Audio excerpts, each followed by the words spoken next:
we're honored to have Dr. Paul Downes. He has been involved in various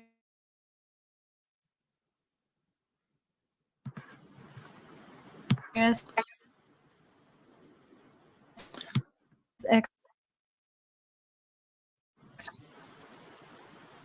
advisory roles for the European Commission and was a member of the Irish Senate.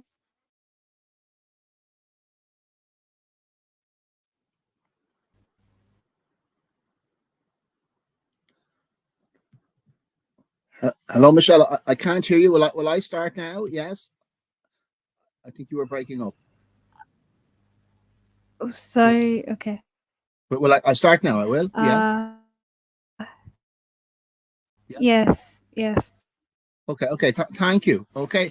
So welcome from Ireland. Okay. I'm based in Dublin City University. My name is Professor Paul Downes, and today I want to start with going into two almost quite invisible concepts that are so obvious in our everyday world that we quite ignore them. So the concepts are space and systems, that we never really think too much about in detail about the meanings of space as well as the meanings of systems. So I want to go into here now to really focus on Western biased models of spaces, Western ethnocentric imbalances regarding space, to propose a wider cultural notion of space. And so the first Western biased space I want to, for your consideration today, is that of diametric space, diametric oppositional space. Hopefully you can see it on the slide there. I don't know how big the slide is there for you, but you can see that diametric space is basically space split into two halves, so of diametric opposition. And so this is a diametric space that Levi-Strauss has observed cross-culturally, which I'll come on to again. But basically, it is the structure of othering, where we other groups that maybe are marginalized. And of course, Simone de Beauvoir's famous work of The Second Sex treated the woman as the other, and looked at how society made women the other on the margins of society. Said's work, Orientalism, also looked at othering for ethnic minority groups, including Eastern cultures that were very often looked at in very simplistic ways in Western research.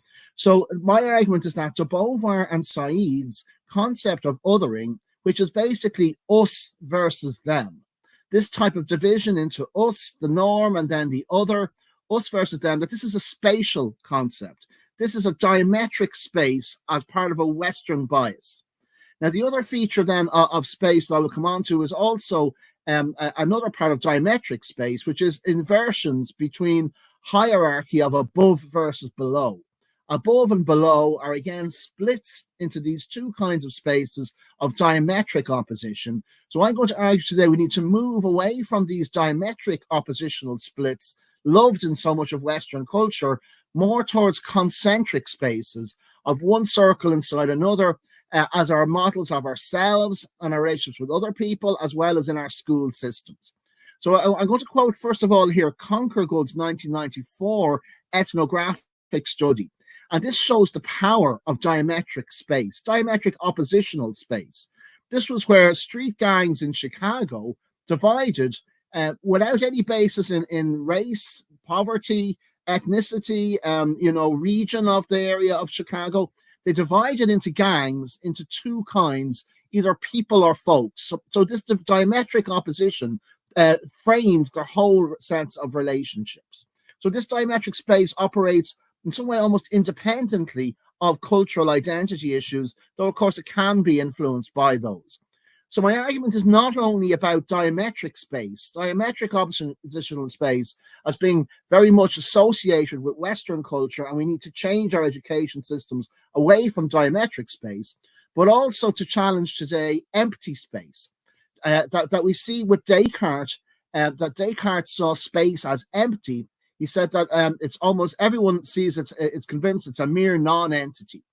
So empty space is another feature of not only Descartes' work in Western culture, but also John Locke's work about a tabula rasa, about that children are blank pages upon which the culture inscribes itself. So empty space and diametric space are features of Western ethnocentric spatial models. And I will add a third part to that, which is a nature-culture division between space that, again, we will see will come from Roman culture. This rigid division between nature and culture has then implications for our education system. So I'm arguing here, also we're trying to get away from Descartes' diametric spatial splits between the mind and the body, reason and emotion for social and emotional education. So we're seeing also that inclusion is a spatial concept, but and marginalization are spatial concepts. But we also are seeing locating this within a wider notion of a spatial turn for the social sciences and for education. That we need a turn towards really scrutinizing our spatial assumptions in our education systems. So not only marginalization, inclusion, and exclusion has been key to space. My recent books also look at issues of voice, students' voices, marginalized groups' voices, and hierarchies. All of these presuppose spatial understandings. And then the second invisible issue I've mentioned is systems. So I want to emphasize here that space is itself a system of relations, of physical. So space is not only place. Space is a wider concept of relational space. It sets up relationships, the way we interact with each other. And space is not just simply a metaphor. These have real causal system impacts in our education systems, how we organize our physical and relational spaces. So space is both physical and relational. And we have to see it as a system aspect. And as Bachelard notes, the very ideas of inside and outside are spatial ideas linked with being and non-being. So all of this kind of Western metaphysics influences our very understandings of our relationships to each other for social and emotional education. So we need to shed these Western ethnocentric biases. And the movement then is towards concentric spaces that I'm arguing for today. So this is a geometric argument and a cross-cultural argument. So basically, in a wide range of cultures, concentric spaces of one circle inside another are widely observed in different physical structures, social patterns. It's a different way of being, I argue in my books, not only a different way of seeing perceptual space. So our relational spaces need to change from this diametric structure. And of course, the word diametric is very much a geometric idea in space, of a diameter in a circle that you cut in half. So diametric space is contrasted with concentric space, and concentric space is again a geometric idea of a co-center. Concenter comes from co-center. So in other words, you have two spaces that are mutually overlapping. They do not exclude each other. There is a distinction there, but they overlap in a common center. So a connective space is a hallmark of concentric space, unlike the diametric space of opposition. So moving on here, so we're talking here about how do we transition in relational space away from these rigid closures of diametric space and exclusions and hierarchies towards a more connective concentric space. And I note here from a range of studies that you can find concentric structures, in Islamic, Japanese, Russian, Chinese, Jewish, Celtic, African, ancient Greek, and Estonian contexts. And the mandala structure is in Buddhist, Hindu, and Christian tradition. Apologies. So what we're looking at here is how can we change these system splits and move away from the rigid structures of diametric space as part of a cross-cultural, contextually sensitive understanding of space.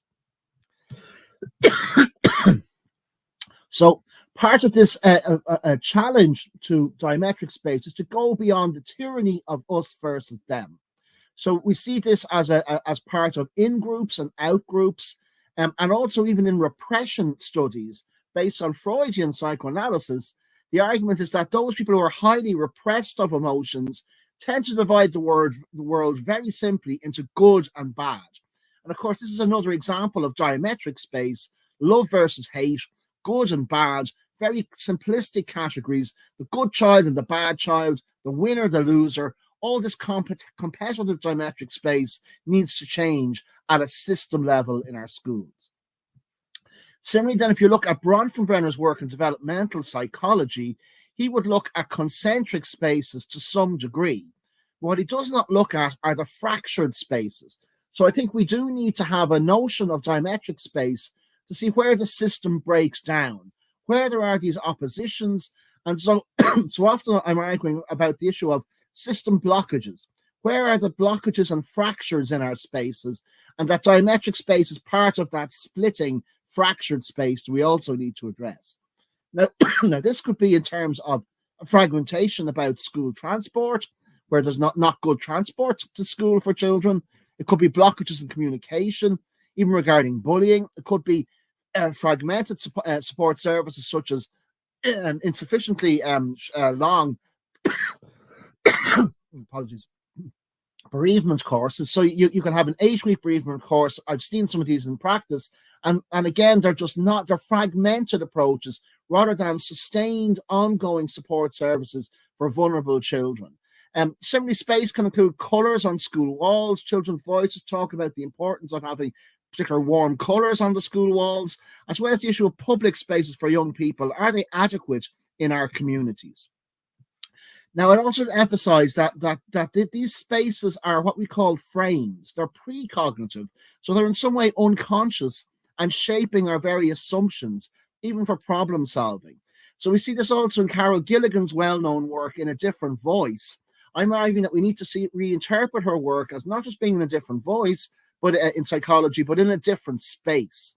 So she talks, for example, about the children who have different kinds of problem-solving styles based on gender. So she notes that for Jake, an 11-year-old boy, responsibility means not doing what he wants because he's thinking of others. For Amy, it means doing what others are counting on her to do, regardless of what she herself wants. So she assumes connection and then looks to see the parameters of separation, while he assumes separation and then looks for connection. So in other words, these assumptions of connection and separation relate to these prior spaces. That diametric space assumes a separation between the two halves, whereas concentric space assumes a basic connection between both poles. So we need to sort of examine these also as projections between self and other. So are we in our social emotional education, are we seeing concentric spaces of assumption between self and other? So we see ourselves as part of a connective whole rather than a split system.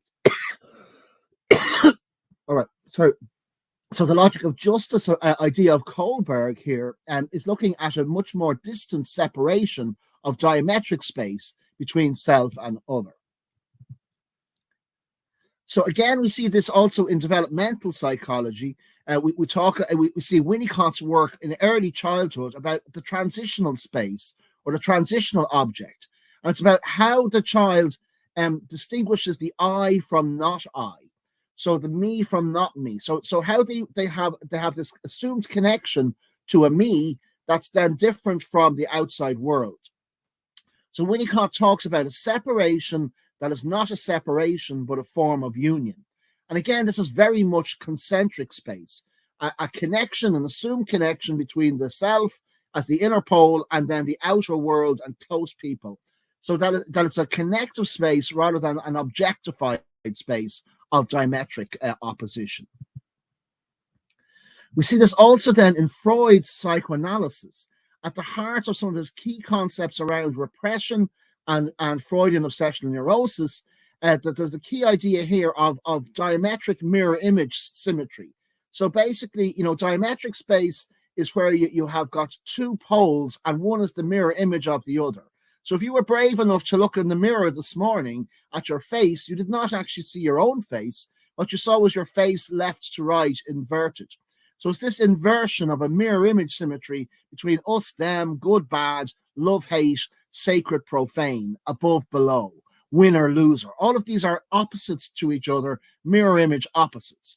So what Freud would have observed in repression and in ambivalence is that you can have, for example, his case, the Wolfman, you have both opposing emotions existing at the same time in the same person. So this person, the Wolfman, would have both felt a warmth, a tender, passive attitude towards his father, and an aggression towards his father. So he loved the person, he hated the person he loved, and he loved the person he hated. So there's this hostility. It's a diametric oppositional structure of that's in the framework of our very human hearts. So again, Freud would have elevated this idea of ambivalence, of a coexisting joint emotion, that this is a space, I argue, but Freud would have seen this as a general feature of obsessional neurosis, that you either try to prohibit things happening, or else you try to go to the extreme of substitutive satisfaction. So you either binge on something, or else you withdraw from something. The withdrawal binging opposition is what Freud seen as the heart of obsessional neurosis, and is again a diametric spatial structure. So it also makes us ask the question, well, where are these unofficial diametric oppositions in our school system? So systems theory points us to look at the unofficial practices in school systems. How are things changing in school systems from the apparent official system to what's really going on below the surface? So Bateson's work in family systems dynamics talks about this idea of a double bind, where you have an official reality in contrast with an unofficial reality. So, for example, the official reality may be in the family that, that mommy and daddy love each other, but in reality, they're having romances with their neighbors, and the child sees this. So the child cuts through the official reality that the parents are happy and sees instead the unofficial reality that they're not happy. And so you have this split in the official version of the family and the unofficial version of the family. This is a diametric space of mirror image opposition that's at the heart of many of our system communications. So it is worth asking the question, for parental involvement, including marginalized parents' parental involvement in schools, maybe the official reality is that the school says, oh, we welcome all parents to actively be part of the school community, but the unofficial practices may be excluding parents. And so in a Swedish context, Burkas and Persson asked the question, do teachers distrust parents? So they're seeing an unofficial reality come through. So again, it's the diametric spatial system in school. Now, I want to move on also to look at the split between nature and culture. So this is, again, a diametric split, spatial split in Western culture assumptions. And as Descola's anthropology points out, this is a polarity that comes from Roman colonialism. So the opposition between the wild and the domesticated, between nature and culture, is in his Descola's words, neither an objective representation of the properties of things, nor an expression of timeless human nature. So we need to rethink our spaces for wider cultural spatial assumptions than simply diametric spatial splits, empty spatial splits, and diametric spatial splits that divide nature and culture. And then our education system then needs to see, well, how can we bring nature into our system more? So here again, Descola points out that in China, India, and Japan, it's hard to discover any dichotomy or diametric space between the wild and domesticated, comparable to the Western world. So again, we're looking here at trying to move beyond a vision of nature in diametric spatial terms, nature as an object in school, or nature as a means to an end, as a tool. We need to reconsider our concentric spatial connections to nature, such as an assumed connection, immersion in nature, being surrounded by nature, and how our schools allow children to be alongside nature, not just as observers of nature. So, so there can be other practical examples of that. At European Commission level, there's now a recognition from the report from Nai Parala, Carretero, Gomez, and myself in 2021, that post the COVID pandemic, that we need to see social emotional education and nature as strongly intertwined. We need to bring nature into schools. One of my master's student studies that was published, Gilligan and Downes, looked at social emotional education benefits of having hens in primary school. How this could help, in particular in areas of high poverty, this helped the children's responsibility, empathy, respect, for the natural world, help their cooperation and their relaxation approaches. So bringing nature into school is a key aspect here. So a wider agenda here is access to school gardens. Do we have gardens running through as a routine feature of our schools for our children to engage in across diverse cultures? What are our community spaces like? Our outreach spaces? Are they fractured, diametric, broken spaces? Or are they ones that assume connection with a deep, fundamental, concentric relation? I'll come on now also to other spaces of how we need to change our spaces in school towards silent spaces, as well as multidisciplinary teams, that we have to reimagine our schools as not just being regarding teachers and students, but wider disciplines, whether therapists or nurses or social care workers. There are many groups here.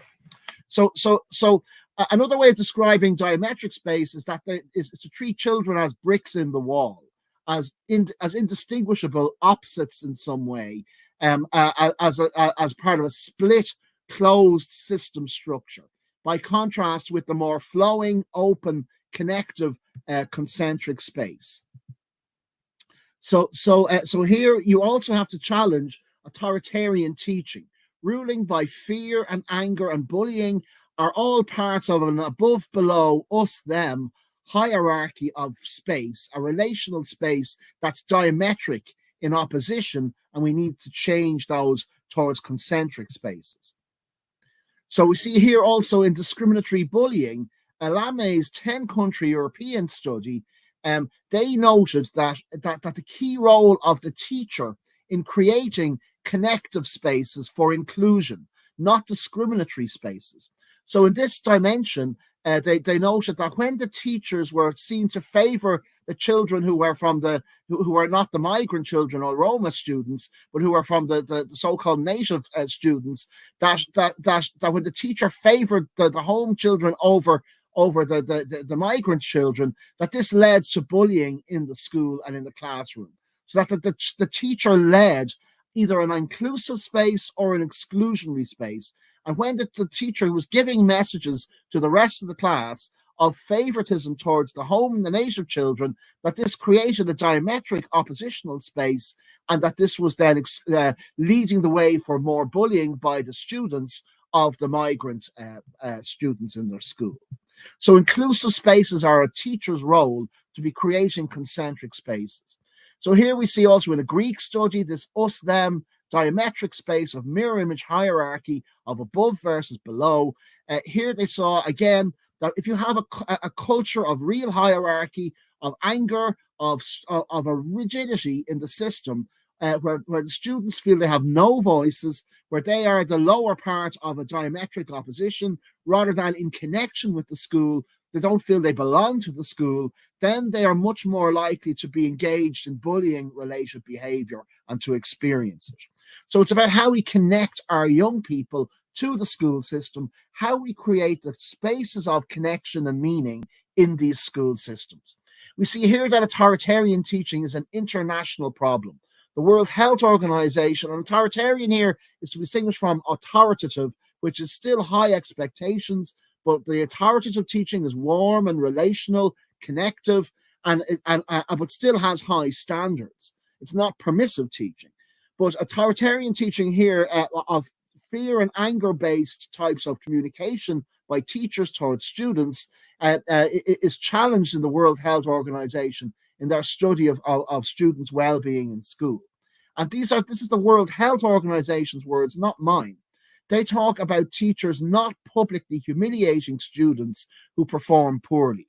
So in other words, teachers are creating an us versus them diametric oppositional space in the classroom that are alienating many of our students from the system. And we need to give teachers better communicative skills than these alienating diametric spatial approaches.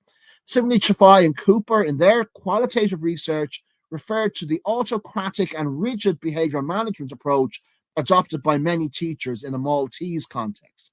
That this blaming approach, this good versus bad type diametric space, made it look that the victimization of the students by the teachers was a bigger problem than victimization of peers of each other. So in other words, the teachers were the bigger problem for bullying than actually the students in this Maltese study, according to Trefai and Cooper. In one of my own studies in an area of high poverty, I remember some of the students saying to me that there was no sunlight in this school. And they did not just mean no sunshine, as there may not be that much in Ireland. We could understand that. But what they really meant was there was no warmth, there was no excitement, there was no connectivity in the school environment. So in other words, there were no concentric spaces of assumed connection, of trust, of care, of openness, places to enthuse and give voice and space for expression by the children. So how do we create those concentric spaces of compassion and connection, of assumed connection in our school system? And there's a question here. One student said he wants to leave school early because some teachers think they own the school.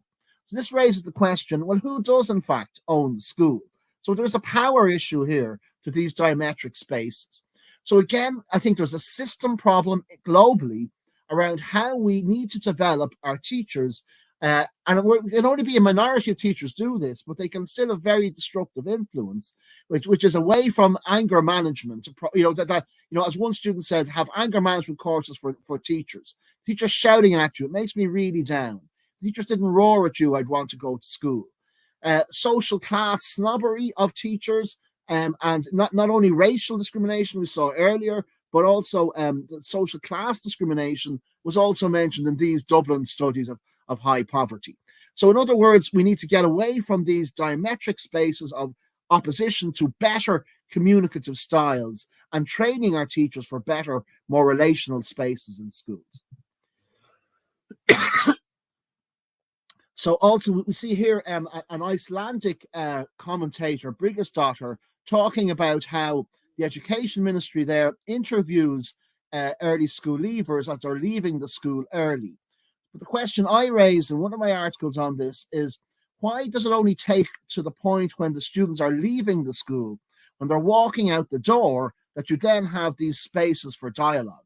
This needs to happen much earlier in the process as part of an ongoing dialogue. So a dialogical space, a space for dialogue, is again part of a concentric space in a school system. And we need to build this in from the start in schools, not as the students are walking out the door because they want to leave school. Moving on to another example of concentric space or potential concentric spaces in schools, the issue of how we create rooms of silence where the children can just relax and be in these rooms. So in one study, I asked a group of children in high poverty, would you like a room in your school where you could just go for peace and quiet? And some of their answers was that there's no room like this, but I wish there was. I'd love if there was a room like this because I've a lot to think about.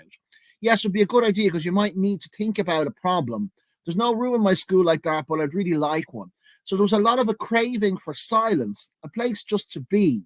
Many of our children are blitzed by stimuli and they need a space just to relax and be in school. So again, how do we design these spaces in school? Others said it'd be excellent for people so that they can think alone. Perhaps children, particularly in higher areas of poverty, who may be in very crowded households, would really benefit from these other spaces for relaxing. But you don't need people shouting. Sometimes you need your own space to think. If you had too much noise, I try to go to the library in my house so I can hear myself think. I'd like that so I get more time to think and relax. And also, I would say, feel and relax, just to be. So how do we create these spaces for being in school? So part of this will also need to look at access to nature, school gardens, places to play. So I'm going to come on to that in a minute. But again, you're looking also at this at a more wider community level. How are we creating community spaces for our children and young people beyond schools? Do we have youth cafes, drop-in centres where marginalised young people have places to interact? Some countries are much better at this than other countries. But again, it's a spatial vision for different age groups of our children and young people. Do we have those spaces for sports, for art centres, green spaces? How do we create these spaces, including universities' role in creating outreach spaces, And so the community development angle and space is important. So we really need to look at our spatial systems for engagement. So we mentioned already this notion of Descola about the split between nature and culture. So I'm going to come on to this now further, the next slides. This is an example of an Irish study in an area of high poverty in primary school, where they brought in a school garden and they gave children the chance for agency, for autonomy, to start growing things in the garden. So some of the quotes here from these students about the benefits of being in a garden. So not looking at a garden or an object as a tool, but just to be surrounded in a concentric space with nature in an area of high urban jungle where there's maybe not very few green spaces. So here you have things like you can think properly when you go back to class. Your mind isn't all fuzzy. It's straight and you can learn more when your mind is relaxed. Relaxation came up again. The garden makes me feel a bit more peaceful. 11-year-old boy. If I go close to the plants, I have a good feeling. They make me relax and be calm. An 8-year-old girl. When I go back to class, I feel much more lighter and better about myself. Gardens are very calm places. Having one in school gives us a place to relax. So if you have children in high tension, gardens can diffuse and dissipate some of those stresses. But again, it's not about just putting the garden in the school. It's creating the time so the children can be in those gardens to give them responsibility. So so moving on again from the issue of hens. Now hopefully you can read those quotes there. You see this again. This is from Brady's 2022 study about the motivation to learn and attend school came from the school garden. I got pupil of the week since I started doing the garden. After gardening, feel ready to learn. The enthusiasm about food, growing your own food in the gardens, makes them want to come to school. The teachers noted it helps them to stay in school at the end of the day. They want to stay longer in school. The children said the garden makes me feel included, allows me to socialize. What I'm doing in the garden will still be here when I leave. I'm not sure for how long, but we'll probably be here for a few years. It'll be our legacy. So the 12-year-old boy talking about how he can contribute to the school and society. Teamwork makes dream work, says an 8-year-old girl. Here was the idea again that gardens are social, emotional spaces for social interaction as part of groups as well. The teacher said, I saw friendships there I didn't suspect, and that's coming from the garden. Children are making a little more eye contact who maybe were not used to that. Now, again, if you look at it at a community level, a different study in an Irish context, again, interviewing young children in young primary age. These were 5-year-old children that they asked about the preferred places in the local area, the preferred spaces, and parks were by far the most referenced place. Only 2 of the group did not mention parks. So they mentioned the parks by names. They were very specific about the kinds of things they did in these spaces, and that it makes them calm when they go to these spaces. One said they like to do meditation in the park. Now, more widely, international studies also show the benefits of nature for science education, that children who are exposed to nature are more likely to have more deeper questioning already at kindergarten. So there's an issue, I think, post-pandemic in particular, of equity of access to nature as a big issue. So we see here also interest in science 4 years later, is that if children have access to leaves, rotting logs, insects, animals, sea life, plants, trees, earth science, rocks and gems, bubbles, water, the ocean, all of these tangible natural objects and spaces bring meaning and questioning and stimuli. So this is dismantling the nature versus culture diametric space that has inhabited many of our school systems, where school is seen as the site of culture and nature is somewhere else. Whereas we need to bring nature right throughout as a pervasive principle, in our school system. Similarly, for preschool level, we see many studies there, as well as the benefit of outdoor education for health impacts to move children away from excessive screen time. Now, another dimension here to space that I want to come on to is that, and this is something that often you hear about, hard to reach groups. And this is in many ways trying to make negative groups who may have suffered a lot from the system. And my argument is that rather than characterizing these people as harder to reach, rather to look at, well, what are the spaces and bridges we're connecting?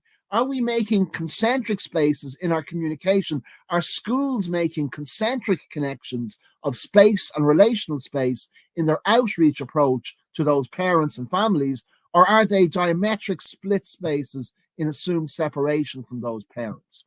So here it's about trying to go beyond information-based models to marginalized communities and parents. So rather than focusing on what is being communicated, we need to look much more at where it's being done, how it's being done, and who is communicating these issues, from the school to the parents. So we need to have an assertive outreach approach where we have, staff linked with the school who are maybe engaging and supporting marginalized parents in their homes or in community settings where the parents feel most comfortable. And the how questions, that it's not being communicated in a hierarchical diametric space where the school is above and the parent is below, but that it's one of assumed connection, a dialogue, spaces for dialogue as part of concentric assumed connection. And then also the who question, who is communicating this? Is it somebody with a cultural affinity who understands the communities that the school is trying to engage with? So the cultural competence of our education system needs to be looked at here as part of a relational space approach. I remember also one teenage boy in a sports centre in Dublin, or near a sports centre in Dublin, saying to me that he would not go to that sports centre, even though it was only 100 metres away from where he lived, because it was in the wrong space in the community. So in many communities, they have fractured spaces, diametric split spaces, and oppositional spaces. And this means that you can put good services in, but they're not being accessed because they're not in neutral spaces in a community context. So how we look at space is a very important aspect. So again, it's about not just using leaflets, websites, posters. We need more imaginative approaches to really engage with these groups. We need to change our communication approaches, just as maybe some teachers need to change their communication styles towards concentric assumed connection approaches. A similar outreach aspect here is for a welcoming, non-threatening community lifelong learning centre vision, where you have community spaces where adults can go back to education, where you can have young people doing after-school clubs. They need to be accessible in physical proximity, as well as being a relational space that people feel at home in. In other words, concentric spaces of assumed connection where people feel they belong. So spaces of belonging is a key feature here for concentric space. I also would draw your attention to the need to dismantle the diametric split between health and education, that we need to see schools as health locations, health spaces, not simply education spaces, or to put it more accurately, that many health and mental health issues are educational issues as well. We cannot have this, so in some ways, the health versus education divide is a little bit like the mind versus body divide of Descartes. It's still a diametric split that needs to change in our whole vision of education and education systems. So here in our report for the European Commission, we again raised the concern about fragmentation, about how you can have many services and many agencies, but it's all fragmented. They're not teams. So we need multidisciplinary teams that are direct delivery, working with our marginalized children and families. They may be specialist emotional counselors, therapists. They can be youth services, outreach care workers, nurses, speech and language therapists. There can be different professions depending on the country and the need, but we need these as teams, and we need them not just as sitting coffees and lattes discussing families, but we need them directly engaging with the families. And this is also part, of a reconfiguration of the boundaries of schools, to reconfigure what a school is. So a school is also a site for many of these health professionals of the future. And so we need to also get away from territories, including local rivalries regarding who is going to be claiming credit for a particular gain in a child's outcomes.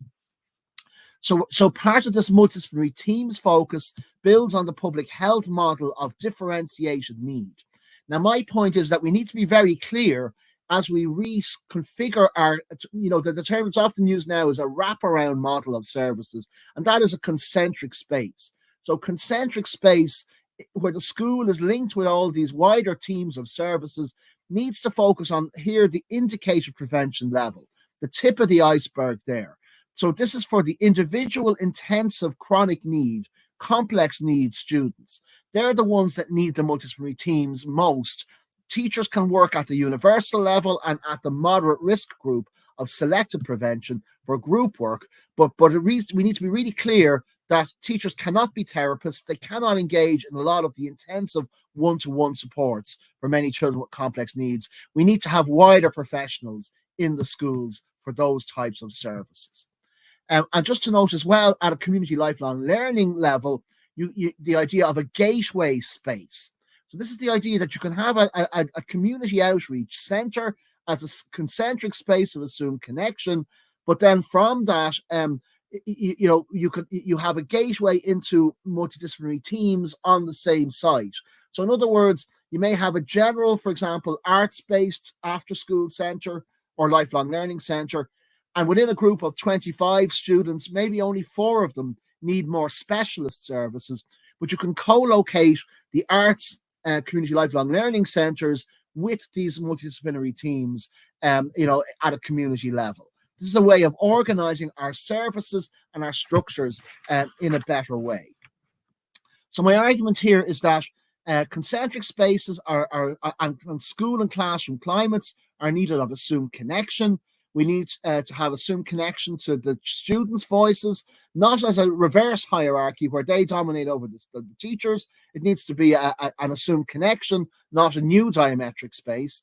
That we need to challenge oppositional split spaces such as bullying in schools, and get away from fear and anger in our classrooms. So this is all about a shift in relational space, to challenge also the us-them structure of othering, of exclusions from school, and to get away from success, failure, rigid notions of these as part of a concentric space, of concentric spatial systems in our school system. So my argument in a number of my books is that basically can be proposed that these spatial oppositions of concentric space and diametric space can be seen as a pre-linguistic, prior to language, cross-cultural spatial proto-language. And that we can look also at issues of compassion as part of concentric space as well, that these are all aspects that we need to see as part of a quest for a social emotional education that's culturally sensitive, but that is aware of the issue of space and prior to language. So again, I'll finish on this point here as well. Is that this is not about this is about creating new systems, new spaces, building on the wisdom of the past, but not just locked in a nostalgia for ancient patterns and structures, but basically to argue that we need these fundamental spaces in our school system for inclusion and also for social emotional education. Okay, I'll stop there and take any questions if people have them. Thank you.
Just to say as well is that you're very welcome at any stage to drop me an email on any aspect.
Okay, I think, Michelle, if there's no questions, we'll stop there.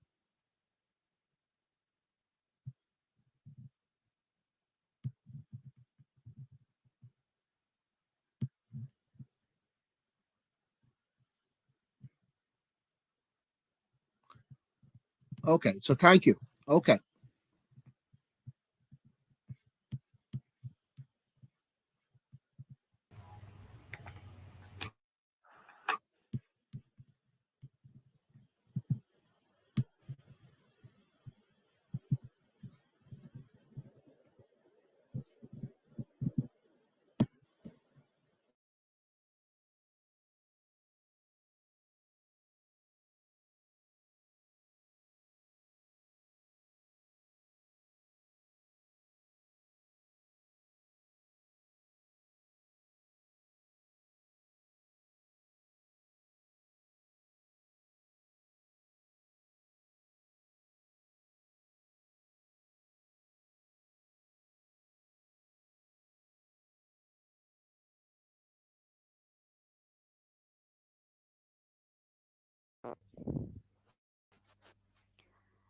Thank you everyone for joining us in this session.